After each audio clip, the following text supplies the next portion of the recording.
Everyone, it is Thursday, May 4th, 2017. May the 4th be with you. And it's time to go to work on music. It's been an awesome day so far. Went out to the city, had lunch with just a great person, which always just makes a big difference being around great people. And I always enjoy it. It's a beautiful day. And now it's time to get some work done. So I'm going to hit some online classes. I'm going to do some guitar work, and then I'm going to hit the production front hard. Keep killing this album. I'll talk you guys through as much of the session as I can as I go. Let's do this.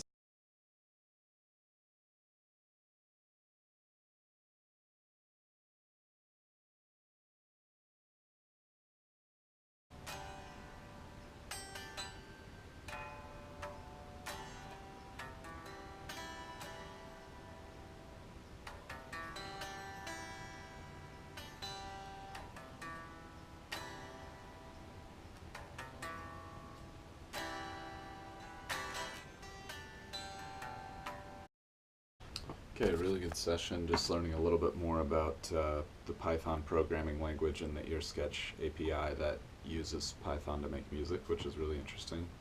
And then learning a little bit more about Pearl Jam's history and their big boycott of Ticketmaster, which I think is really interesting, and how Ticketmaster basically made it like almost impossible for them to tour and like really stalled out the momentum of their career. And it just got me thinking about like all the difficulties you confront as like a big artist as part of like this huge system, sort of like the old music industry, and like how a lot of people, how you have a lot of power, but how like you a lot of people have leverage over you, and like that can be a really difficult game, and a really difficult compromises sometimes result from that, I'm sure. And it's just crazy, man. It's crazy what happens when that big money gets involved.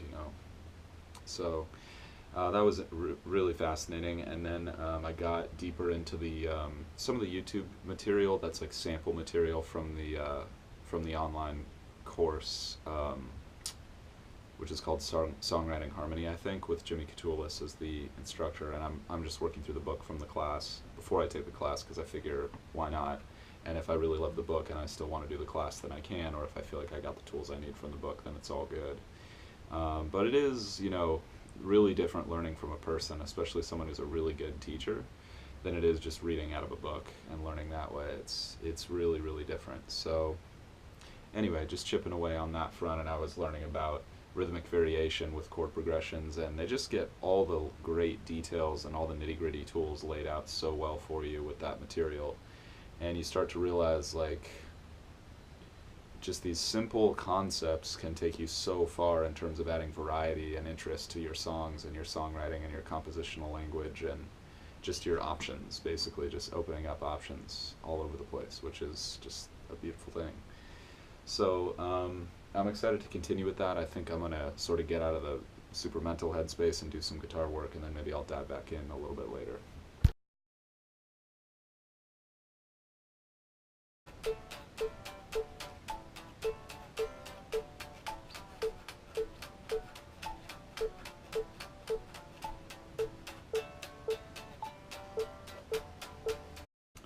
Alright, good guitar and singing practice there. I didn't film much of it because a lot of it's just me like watching the videos from the musicism class and working on that, but I filmed, I think maybe one review exercise I was doing, just trying to clean up the power chord exercise, because I was speeding it up, trying to get the speed, and I think I got a little hungry for speed, and I started losing the focus on quality and cleanliness. And it's just like when you're lifting weights, it's like easy to push yourself so you can get that extra 5 or 10 pounds, or like lift that extra weight, but then you compromise your form. It's like that's not the point of training, you know what I mean? It's like the point of training is to strengthen your body the right way so that it moves the right way, and it's better at moving that way instead of like just moving stuff, like even though it screws up your body. So I want to make sure I'm thinking the same thing technique wise, and just growing good technique and real control, like using not just like, oh, I'm gonna kill this exercise, but like I'm gonna kill the control of the guitar and my sound and like what I want it to say, which I think is like a really different mental approach and is gonna yield really different results. So I think that was the main gist of what I was doing there. I also did a lot of work out of the songwriting classes and book, and yeah, just making good headway there. So I think what I'm going to do is take a super quick break and then get it on the production front and move forward with this track. All right, killer session. Just getting back in the groove on the production front, and it feels so good, guys.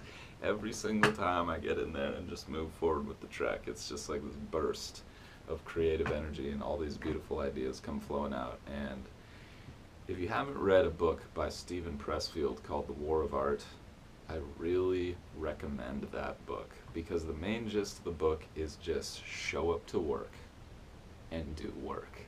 And it really is that simple, man. And once you get the juices flowing, you kind of hit a couple walls, you get things moving, you find that groove, and then the ideas start flowing. You tap into something really beautiful, man. And it's a beautiful thing, guys. It's just a beautiful thing to surf that wave. So I started tweaking some of the horn parts. Now I'm starting to get some verse ideas down so I can flesh out the arrangement, but I want there to be a solid song structure behind this tune before it just, runs away and becomes this like crazy, bananas, like big band tribute or something like that. But yeah, I'm having a lot of fun. Like, this way of producing is definitely a little more complicated than everything I've done up until this point. But it's exciting, and I think it's going to be something really cool and really special and different, and I think it'll translate live well. But that's sort of like an afterthought. I think a lot of the production I've done up until this point musically has been really focused around the loop station and making sure that things stay simple enough to be executable there realistically. And that limitation gave me a lot of freedom, because I couldn't really make things that complicated, so I had to find a lot of beauty and simplicity and the kind of less is more approach. But now I'm sort of just opening up the floodgates, and I'm like, whatever I got to do to get the vision out of my head and make it pop the way I want to, it's like, that's what I got to do. So I think there's always a danger in that you can take that too far and things can get too complicated and you can lose yourself in it. But I'm going to try to toe that line where it's like really dope, really fresh, really pop in, no holds barred, but it doesn't like push the limit too far, you know what I mean? So I'm excited to keep going with it. I'm going to just pause the session for today and pick back up tomorrow. I hope you guys are out there grinding towards your goals, enjoying the process. It's what I'm out here doing. And I'll see you guys tomorrow for more.